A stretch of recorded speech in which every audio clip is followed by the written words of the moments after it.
Sir నమస్కారం sir. నమస్తే అండి. సార్ 'కుబేరా' సినిమా మరి రేపే రిలీజ్‌కు సిద్ధంగా ఉంది. బుకింగ్స్ కూడా ఓపెన్ అయిపోయాయి. కాకపోతే ఆ బుకింగ్స్ చూసుకుంటే సార్ అంత మాత్రం కనపడట్లేదు.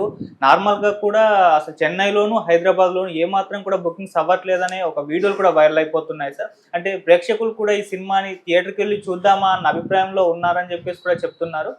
ఎందుకు ఇంత హైప్ క్రియేట్ అవ్వలేదు ఈ సినిమాకి? మరి ఆ బుకింగ్స్ విషయంలో చెన్నైలోను, హైదరాబాద్‌లోను ఈ మోస్తరు స్థాయిలో ఉండడం గల కారణాలేంటి సార్? అంటే ఈ సినిమా దర్శకుడు శేఖర్ కమ్ముల. ఆయన కాన్సెప్ట్ ఓరియంటెడ్ సినిమాగా దీన్ని ప్రకటించాడు. హ్మ్. జరిగినటువంటి ప్రీ రిలీజ్ ఈవెంట్‌లో చాలా స్పష్టంగా ఆయన ఇదేదో అంటే రొటీన్ కమర్షియల్ ఫార్ములాలో వెళ్ళిన సినిమా కాదు. ఒక కొత్త విషయాన్ని ప్రపంచానికి చెప్పడం కోసం నేను చేసినటువంటి ప్రయత్నం ఇది అని చెప్పాడాయన. సరే అది ఎలా కనెక్ట్ అవుతుంది జనాలకి అనేది ఎవరూ చెప్పలేరు. కానీ థియేటర్‌కి జనాలు వెడతారు. ఎందుకంటే నాగార్జున ఉన్నాడు అక్కడ.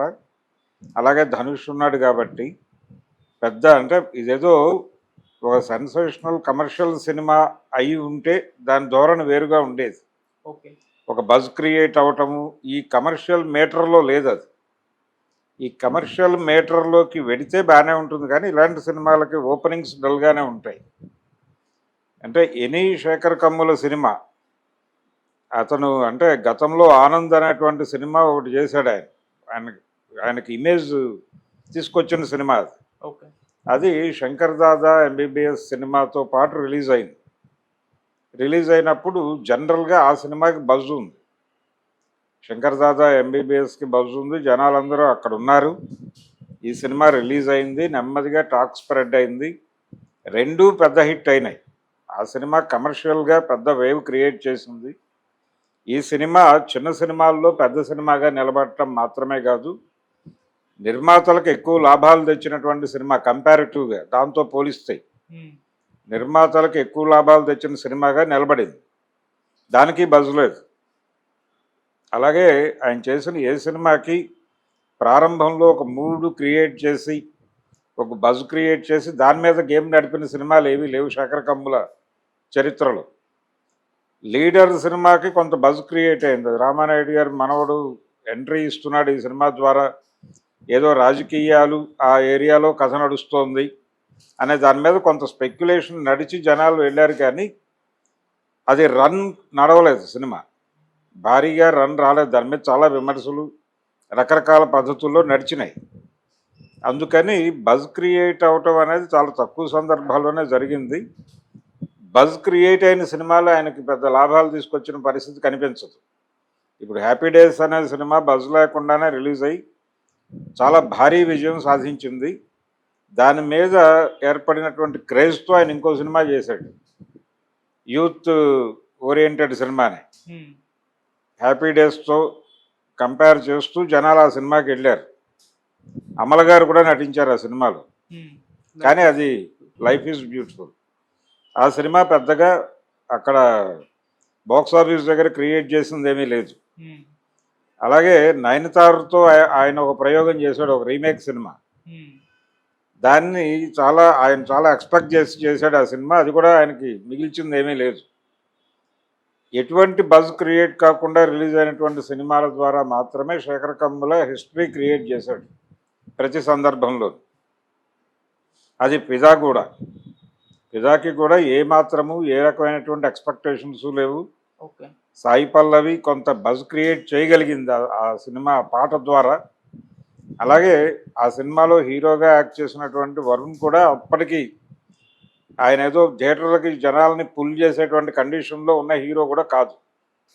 అయినప్పటికీ సినిమా రిలీజ్ అయిన తర్వాత టాక్ స్ప్రెడ్ అయ్యి జనాలు ఎక్కారు. చాలా సినిమాలకు అలాగే జరుగుతుంది. శేఖర్ కమ్ముల ఈ సినిమా కథ చెప్పడానికి జనాల్ని రప్పించడానికి ధనుష్ని నాగార్జున్ని వాడాడు. ఈ ధనుష్ నాగార్జున వీళ్ళిద్దరూ కూడా ఇప్పుడు తెలుగులో అంత ప్రభావం చూపిస్తారా అనేది సందేహమే. కానీ నాగార్జున సినిమాకి మినిమం ఓపెనింగ్స్ ఉంటాయి, జనాలు వెడతారు, ఆయన ఫ్యాన్స్ వెడతారు. వెళ్ళడం ద్వారా ఒక సినిమా బాగుంది అనే మాట బయటకు వచ్చేస్తే మిగిలిన ఆడియన్స్ థియేటర్కి కదలటం అనేది మొదలవుతుంది. ఆ మొదలైన తర్వాత మాట్లాడుకోవాలి. కానీ ఇప్పుడు బుకింగ్స్ వేగంగా లేవు. అని ఆందోళన పడాల్సిన అవసరమేం లేదు. ఓకే. అంటే చెన్నైలో పరిస్థితి దారుణంగా ఉందంటున్నారు. తెలుగుతో పోలిస్తే అక్కడ ధనుష్ స్టార్ హీరో మరి ఏం ఎఫెక్ట్ పడింది? ధనుష్కి కూడా అక్కడేమీ ఈ బుకింగుల కొలత అనేది తమిళనాడులో లేదు ఎప్పుడు. ఓకే. బుకింగుల కొలత, బుకింగుల దగ్గర బజ్ క్రియేట్ అవుతుందా, ఎన్ని ఓపెనింగ్స్ ఉన్నాయి అనే గొడవ అక్కడ ఎప్పుడూ లేదు. అది తెలుగు మార్కెట్ గొడవే. తెలుగు మార్కెట్లోనే ఈ డిస్కషన్ ఎక్కువ జరుగుతుంది. అక్కడ కథా ప్రధానంగా సినిమా రిలీజ్ అవుతుంది కాబట్టి రిలీజ్ అయిన తర్వాతే సినిమా లైఫ్ డిసైడ్ అవుతుంది. కమర్షియల్ సినిమాకి అక్కడైనా ఒకే మీటరు, ఇక్కడైనా ఒకే మీటరు. అంటే జనంలోకి విషయాన్ని తీసుకెళ్ళడం. ఇప్పుడు రజనీకాంత్ సినిమా కాలా లాంటి సినిమాలు ఉన్నాయి. కాలా, కబాలి ఇలాంటి సినిమాలు అవి కూడా పెద్దగా అంటే ఓపెనింగ్స్ మొదటి 2 రోజులు హడావిడిగా అనిపించింది కానీ పెద్దగా థియేటర్లకి పోటెత్తిన సందర్భం లేదు. రజనీకాంత్ మామూలు సినిమాలకు పోటెత్తిన పరిస్థితి కూడా లేదు. రెండవది శేఖర్ కమ్ముల అనేటువంటి డైరెక్టరు అక్కడ జనాలకి ఎలా కనెక్ట్ అవుతాడు అనేది కంటెంట్ చూసిన తర్వాతే డిసైడ్ అవుతుంది. అప్పటి వరకు చెప్పలేము.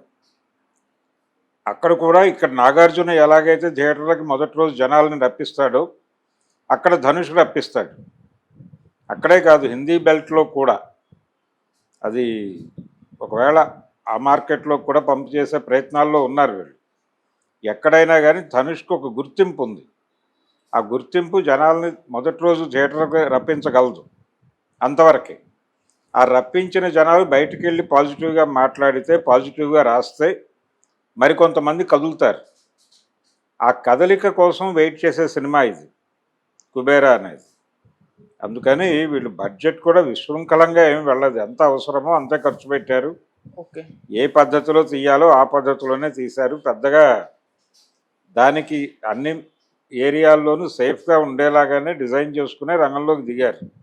ఆయన కెరియర్లో ఇది కొంచెం ఛాలెంజ్తో కూడుకున్నటువంటి సినిమానే శేఖర్ కమ్ములకు సంబంధించి. ఇప్పటి వరకు నిజానికి ఆయన పద్మారావు నగర్ ఫిల్మ్ స్టూడియోస్ అన్నట్టుగా ఆయనకు ఒక టైటిల్ ఉండేది. పద్మారావు నగర్లోనే ఆయన సినిమాలు నడుస్తాయి. రామోజీ ఫిల్మ్ సిటీ లాగా Padmarao film city, care of Shekhar Kammula అనేవారు. ఆ పరిధి దాటి నెమ్మదిగా ఆయన విస్తరించే ప్రాసెస్లో చేసినటువంటి సినిమా ఇది. కొత్త ఏరియాలోకి, కొత్త మార్కెట్లోకి ఎంటర్ అవుతున్నాడు తను. ఎంటర్ అవుతూ కూడా తన పాస్పోర్ట్ వదిలిపెట్టలేదు. ఆయన వదిలిపెట్టకుండా తన గుర్తింపుతోనే వెళుతున్నాడు. గతంలో బాలచందర్ గారు వాళ్ళు కూడా ఇలాగే చేశారు. వాళ్ళ బ్రాండ్ వదిలిపెట్టలేదు. ఏ మార్కెట్లోకి వెళ్ళినా. ఆయన హిందీ మార్కెట్లోకి వెళ్ళాడు. వెళ్ళినప్పటికీ ఆయన బ్రాండ్ వదిలిపెట్టకుండా జిరాసీ జిందగీ లాంటి సినిమాలతోనే వెళ్ళాడు. అందుకని అదే ప్రయత్నం ఇతను చేస్తున్నాడు. తన బ్రాండు, తన ముద్ర వదలకుండా కొత్త మార్కెట్లలోకి విస్తరించడానికి, ఒక కొత్త పాయింట్ కథతో ప్రపంచం ముందుకు వెళ్ళటానికి ఒక కసరత్తు చేస్తూ, దానికి సాధారణంగా జనాల్ని థియేటర్లకు రప్పించేటువంటి నటీనటుల్ని పెట్టుకుని ప్రయోగం చేస్తున్నాడు. థియేటర్కి వచ్చిన జనాల నుంచి స్ప్రెడ్ అయ్యే టాకే ఈ సినిమాకి ఆక్సిజన్. ఓకే.